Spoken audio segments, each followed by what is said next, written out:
Welcome to Lakeside Lanes in Manchester, New Hampshire. We are back at the Ladies Internationals for a couple of matches between Eastside Girls and Park Place Pink in one match, and the other one is Mass Eagles versus Travel Anywhere.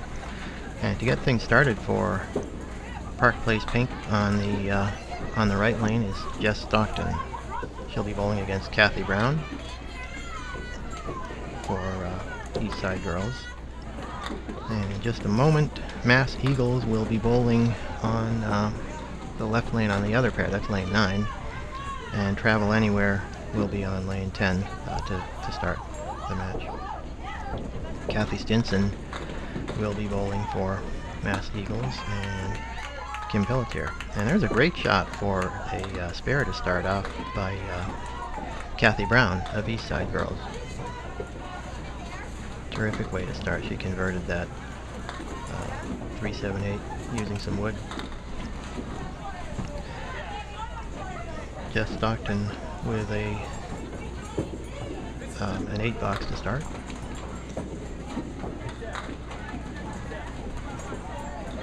Second frame, she drops 8 with the first ball, so she'll have a good chance to make a spare. Kathy Brown drops 8 on the spare. And there's a nice shot by Kathy Stinson on lane 9. She converts the diamond 3569. We'll give you a second look at that in a moment. Kim Pelletier with a 10 box.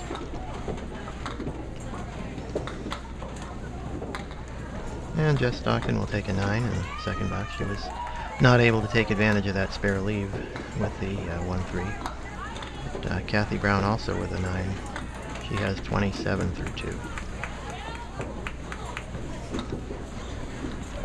Kathy Stinson working on that spare. She drops, well, they're still going. It's 7, 8, 9. Just the 7 pin with some wood in front of it. Pretty good chance to record another spare. And she's got it. Meanwhile, there was Kathy Brown threw a strike, as you can see over on lane 7. I think we have a replay of that. Jess Stockton with a spare. Here's the strike by Kathy Brown. Solid 1-3 pocket hit. 8 pin is the last one to go. And here's the spare that Kathy Stinson made in the first box. Pin goes to the sidewall, comes back to get the 9. Jess Stockton working on the spare that she recorded in the third. She dropped 6. That's the 1, 2, 4, and 8. Piece of wood in there that might help a little. Kathy Stinson with a 7 fill. So she's off to a quick start with 36 after 2 for the Mass Eagles. And there's a spare in the third by Kim Pelletier.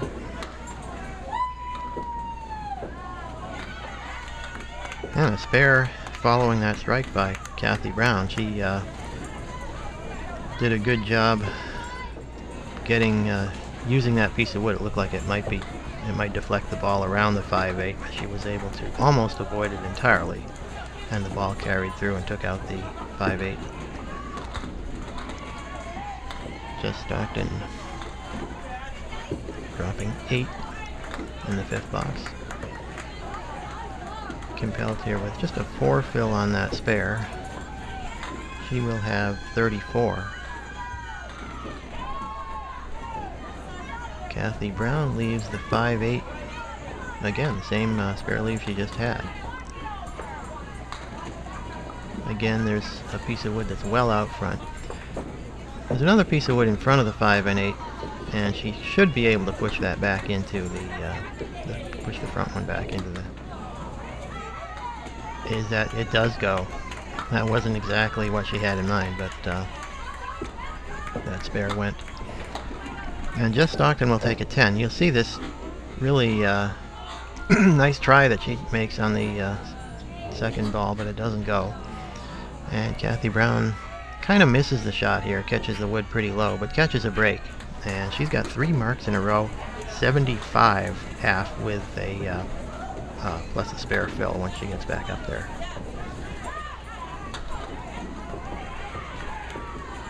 Kim Pelletier drops 8. That's a little hard to see. She's got the 2 and 8, some wood that might help her cover both pins if she can hit it kind of high. And she does. She hits it high enough to cover the 8 pin. I think there was another piece of wood back there that might have helped. Kathy Stinson with a nice bid to convert that 5 drop. Doesn't quite go. And that one went off the edge. So that's a 9 box for Kathy Stinson, and a 63 half Kim Pelletier with 53 with the ball working. Over on lane 7 and 8, Lynn Ward is up for Eastside Girls against Debbie Scannell.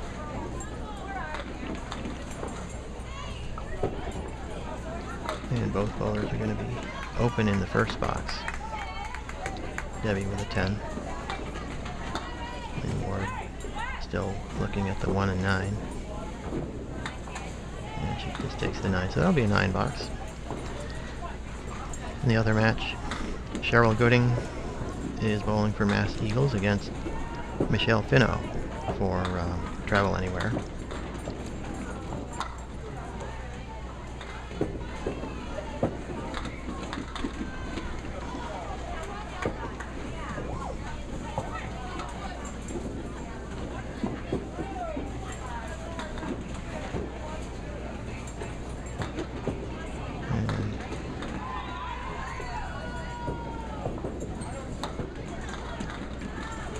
Everyone's going to be open in this box. Good try by Lynn Ward, but she wasn't quite able to get that, convert that 4 drop.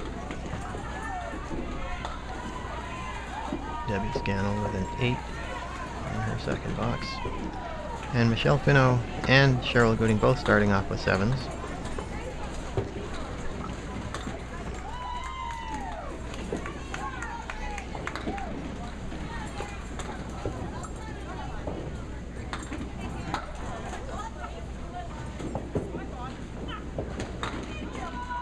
And Cheryl Gooding with a nice 1-3 pocket hit, but doesn't have much to show for it. She's got 4-5-7, which is really one of those leaves that is difficult, if not impossible, to convert.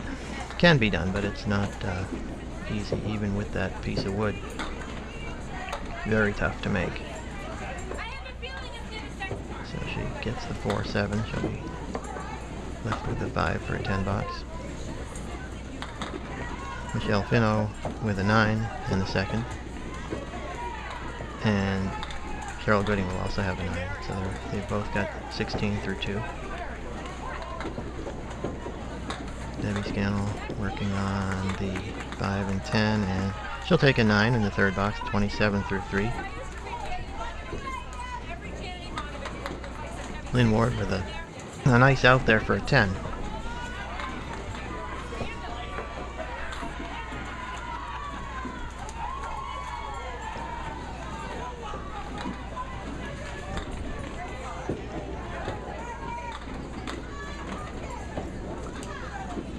Debbie Scannell misses the head pin by a hair and leaves the Caleri 1-2-4-7-9.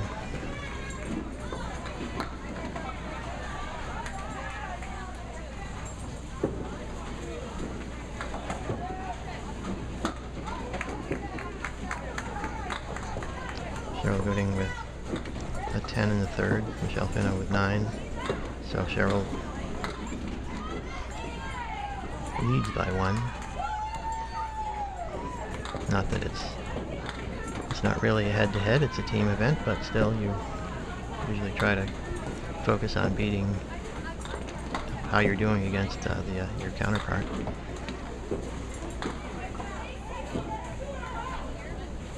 Debbie Scannell with a 9. She's got 36 through the fourth. Lynn Ward also with 36.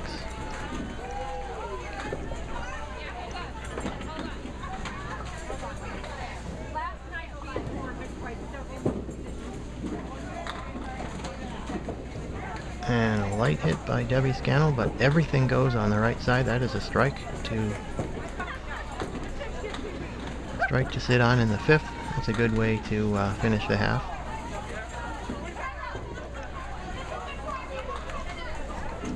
Lynn Ward with 7. She's got the 7, 8, and 10. A couple of pieces of wood that she will undoubtedly try to use. Might be able to get all 3.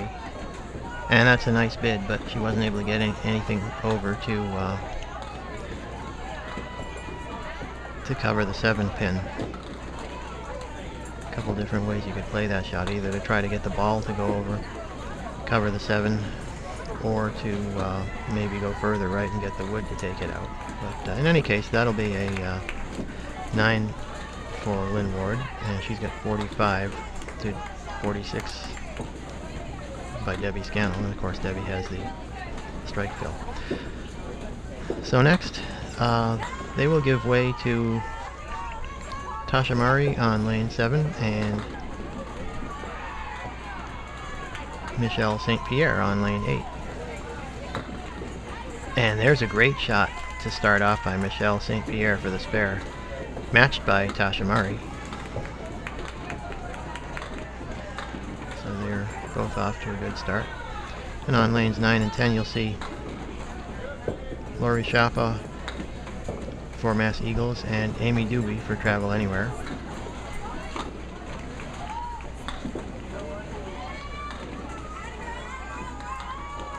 And Lori starts with a spare. Here's another look at it. She goes by the head pin, but that piece of wood that's frozen on the 1 and 3 spins around and converts the spare. So Michelle St. Pierre will be open in the second box. Tasha Murray looking for her second consecutive spare, and she's got it. Takes out that 10 pin. So she is off to a quick start, 29 plus a ball.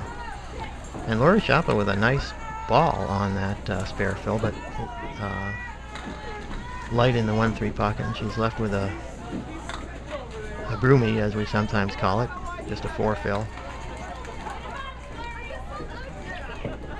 Amy Doobie had a 10 in the first box, and both bowlers will be open in the second. Tasha Murray with an 8 fill. She has 37 after 2 and an excellent chance to make it 3 spares in a row. And a good ball, but she just gets a little bit too much of the 6 pin and punches it straight back, so she'll be open in the third. Meanwhile, Michelle St. Pierre with a 10. Matching 10s. Tasha Murray has 47 through 3, Michelle St. Pierre with 32.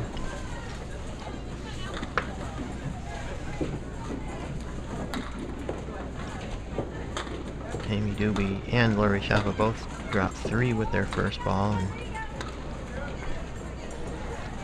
kind of catching a little bit too much of the pins, pushing them straight back.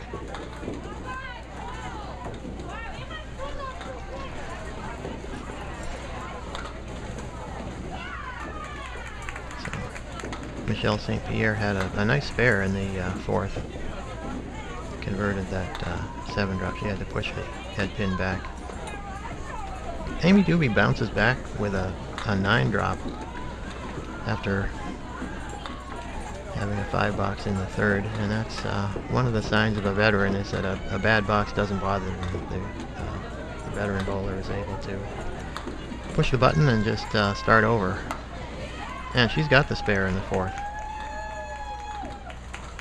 And Lori Schappa with a great try on that 1, 2, 4, 9, 10 combination, getting everything but the 9. That was just almost a perfect shot, but it's pretty tough to get the head pin to cover both the 9 and 10 over there.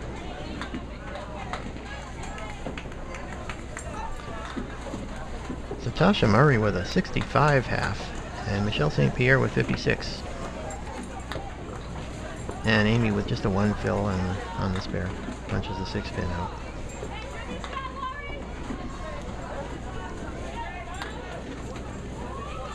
Schappa with an 8 drop, looking at the 1 and 7, and not able to get the head pin. And on lane 8, Trish D'Agostino for Park Place Pink starts out with a strike. She's bowling against Lynn Thompson. And here's another look at that strike by Trish. Solid 1-2 pocket hit. Great way to start. Lynn Thompson is having a good tournament. You'll recall from the earlier match that we had, she had a, I think it was a 143 game. That was the high game for that round. On lanes 9 and 10, Cindy Cataldo. I almost called her Cindy Colley, but she's Cindy Cataldo now since she got married about a year ago. Cindy is bowling against Marion Johnson.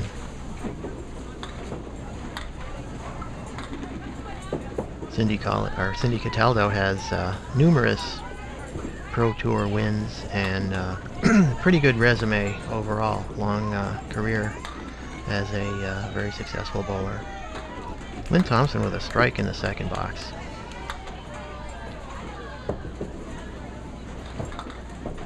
Trish D'Agostino will put 6 on the strike that she had in the first, so she'll be looking for an out here.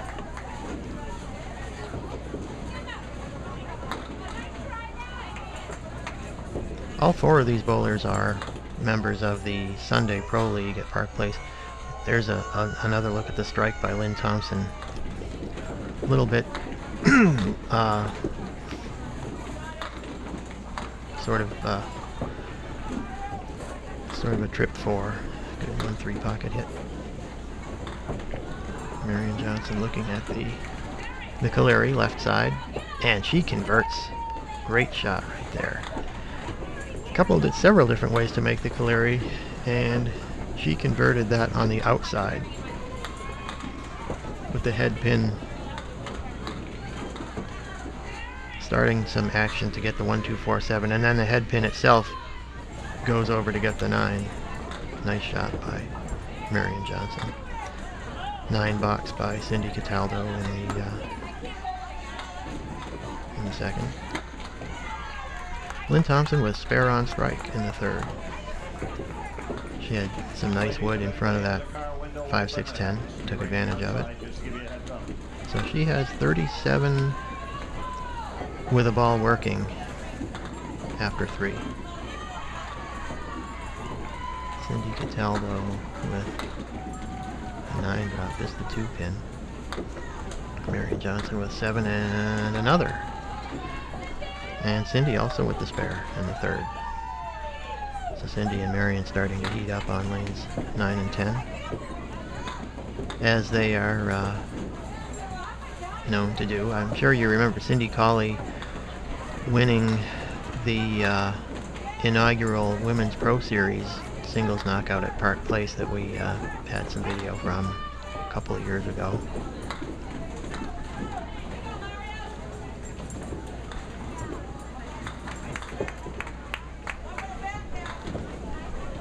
She drops 7, 35 through 3.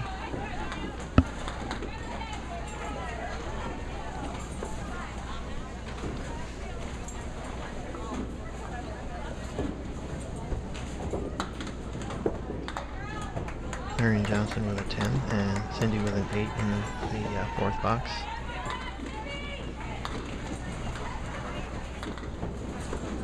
Trish D'Agostino with 4 drop in the fifth. And Cindy Cataldo with a strike in the fifth.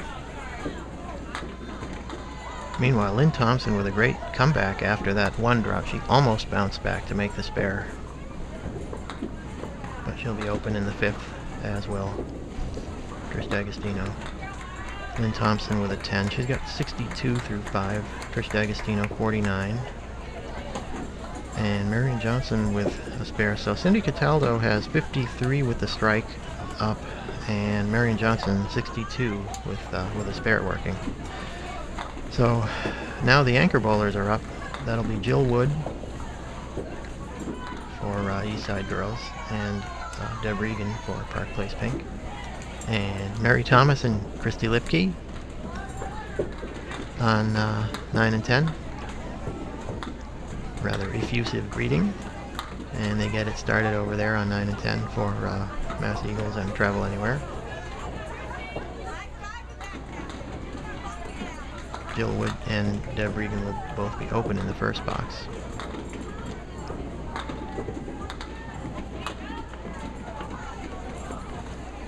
As will Mary Thomas and Christy Lipke.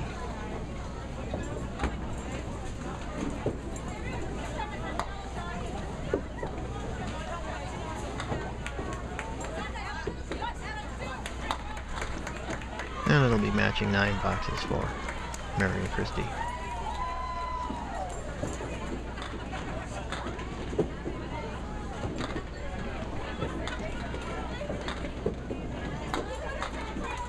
And solid 1-3 pocket hit by Mary Thomas in the second box. She's got the 7 and 8 with a piece of wood out front that she might be able to cover them both, but it's not going to be easy. And she's able to do it. I think the ball came off the wall into the 7, and then I'm not sure what it was that took the 8 down, but anyway, it's a spare in the second box. And Jill Wood with it looked like she was going to get that wood should have been covering the 9 pin, but it turns out it wasn't, and she ends up with another open box. But it'll be a 10.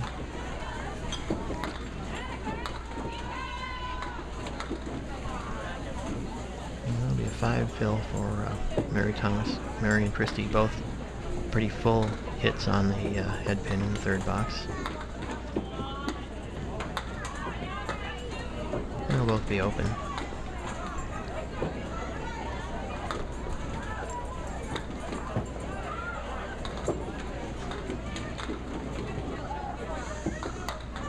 Christy will take a 9, and Mary will also take a 9.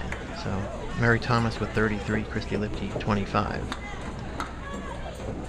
And tough break there. Deb Regan had that 4-10 and a piece of wood in front of the 4 that kind of looked like it might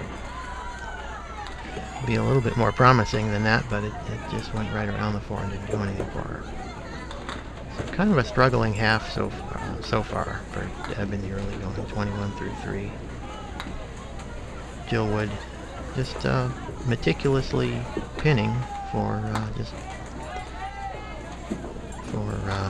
29 after 3.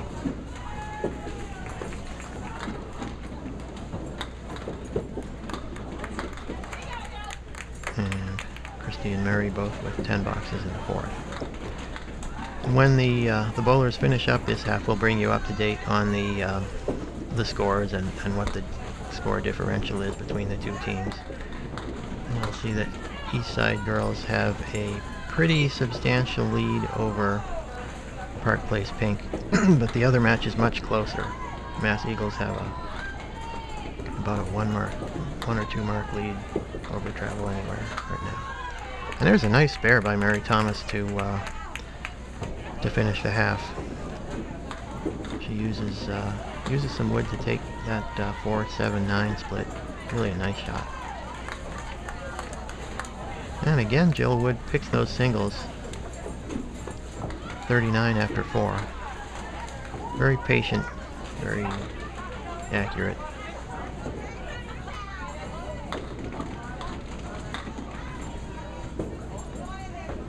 It's always important in match play. And there is a strike by Jill Wood. Again, as you saw in the previous match, she throws a lot of strikes.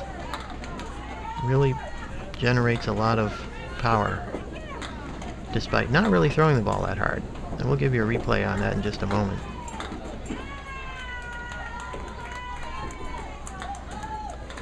And Kim Pelletier and Kathy Stinson have begun their second half. They're a little bit ahead. So Deb and Jill finish up. Deb has a 38 half and Jill 49 with the ball working. So here's another look at the strike by Jill Wood. Just high flush 1-2 pocket hit, and that had plenty of power. That might have taken, if there was another row of pins behind there, they probably would have gone down. So here's a look at the scores, and they're a little bit hard to see because there are 20 bowlers up there, but as you can see, Eastside girls have a 54-pin lead plus a mark against Park Place Pink. Mass Eagles have a 11-pin lead over Travel Anywhere. That was through 5 before the mark by Kim Pelletier. So that's a close match, and we will be back with the second half of this match later this weekend.